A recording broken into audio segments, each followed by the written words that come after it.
And she said, no. And concerning that, he said, وَإِلَّا فَإِنِّي صَائِمٌ. He said, if that is the case, yani if you don't have anything to eat, then indeed I am fasting. Now, concerning the time for fasting, ikhwan, then no doubt the time for fasting is from the beginnings, yani from the time that Fajr, the true Fajr, begins, the time for the true Fajr comes in to sunset. Concerning that, we have the statement of Allah Azza wa Jal, وَكُلُوا وَاشْرَبُوا حَتَّى يَتَبَيَّنَ لَكُمُ الْخَيْطُ الْأَبْيَضِ مِنَ الْخَيْطِ الْأَسْوَدِ مِنَ الْفَجْرِ. Eat and drink until the white thread of the dawn becomes clear from the black thread of the night. Referring here to the whiteness of the dawn and the darkness of the night. And then Allah subhanahu wa ta'ala mentions, ثُمَّ أَتِمُّ الصِّيَامَ إِلَى اللَّيْلِ. And then continue your fast to the night, to the following night. So fasting begins, ikhwan, from the true Fajr, and it ends at Maghrib.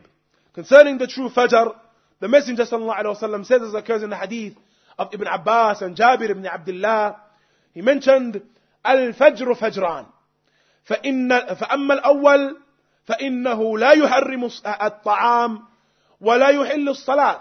That he mentioned that Fajr is two Fajrs. Yani the Fajr is of two types.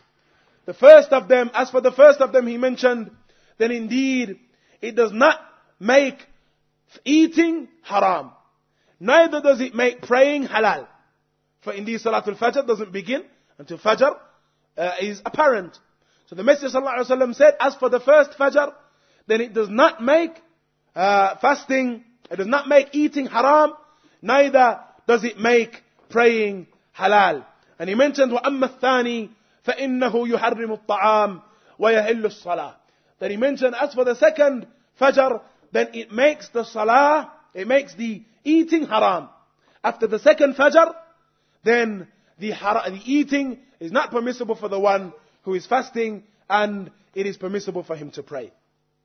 Concerning that likewise, ikhwan, and that which will bring clarity to that, is the hadith of Talq ibn Ali, when the Messenger ﷺ said, كُلُوا وَاشْرَبُوا وَلَا يَهِيدَنَّكُمْ السَّاطِعُ الْمُصَعَّدُ. That he mentioned, eat and drink, and do not let the sati' al-musa'ad, that whiteness or that brightness that is vertical, do not let that deceive you. And he mentioned, وَكُلُوا وَاشْرَبُوا حَتَّى يَعْتَرِضَ لَكُمُ الْأَحْمَرُ. And eat and drink until the ahmar, or the red one, becomes apparent, referring, as was mentioned by Imam al-Khattabi, referring to the brightness that is horizontal, that begins with redness. It begins in a red manner, and then it becomes light thereafter, and it is horizontal across the horizon. As for the first Fajr, then it is one that goes up into the sky, and that Fajr, ikhwan, does not, because of it, a person doesn't have to stop eating, rather a person continues eating until the horizontal Fajr becomes clear. And that, ikhwan, will make clear to us the error that occurs with some of the individuals upon some of these timetables, usually individuals from amongst the Ahnaf, those who say that the one who fasts, or yani we find them prescribing in their timetables and writing in their timetables that the fasting should stop somewhere in the region of half an hour before Fajr comes in.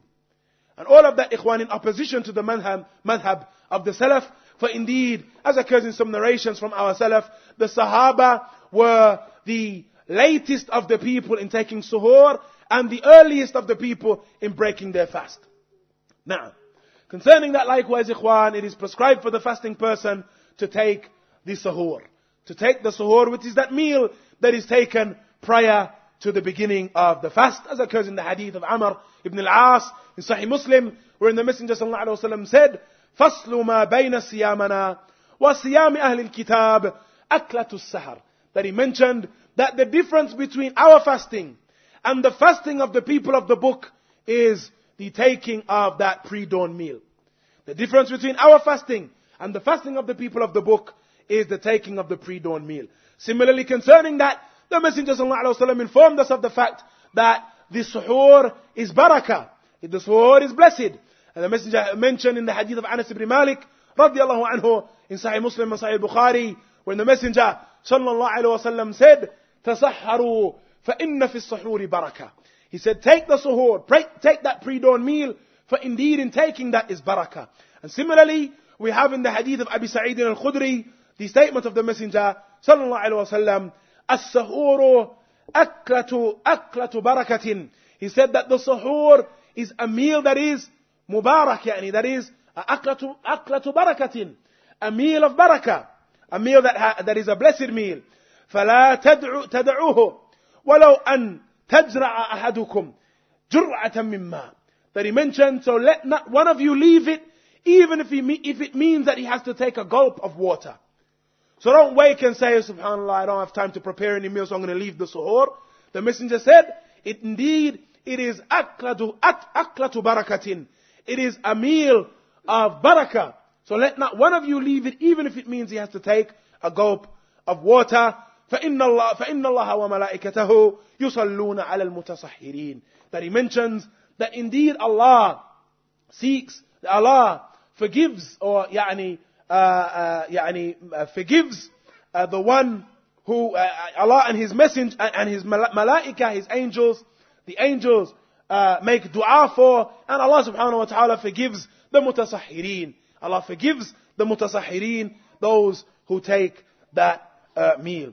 So indeed, ikhwan, even in the taking of the meal, we have the dua of the angels, and we have the forgiveness of Allah Azza wa Jal. Now, similarly, ikhwan, we have the hadith of Abi Hurairah, who mentioned that the Messenger sallallahu alaihi wasallam said, إذا سمع أحدكم النداء والإناء في يده فلا يدعه حتى يقضي حاجته منه.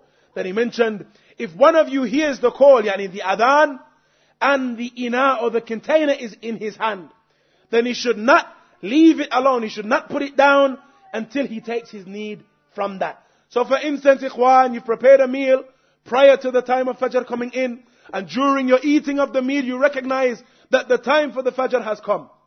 That does not now necessitate that you spit out what is in your mouth, as is done by many, and you leave the vessel. Rather, it is prescribed to take your need from that, even if your eating runs into the time that the dawn comes in. Now, concerning the fasting, likewise, ikhwan, it is prescribed for us to make the iftar at the time of iftar. That is, that we break our fast during that, and that occurs first and foremost in the statement of Allah, ثُمَّ أَتِمُّ الصِّيَامَ إِلَى اللَّيْلِ, and then continue or complete the fast until the night. And concerning the night, the Messenger sallallahu alaihi wasallam said and highlighted to us and clarified for us that which will necessitate what the intent behind al-layl is and the night is, and that occurs in the hadith of Umar radiallahu anhu, when the Messenger sallallahu alaihi wasallam said, إِذَا أَقْبَلَ اللَّيْلُ مِنْ هَا هُنَا وَأَدْبَرَ النَّهَارُ مِنْ هَا هُنَا وَغَرُبَتِ الشَّمْسِ فَقَدْ أَفْطَرَ الصَّائِمُ. The Messenger sallallahu alaihi wasallam said in the hadith that is muttafaqun alayh,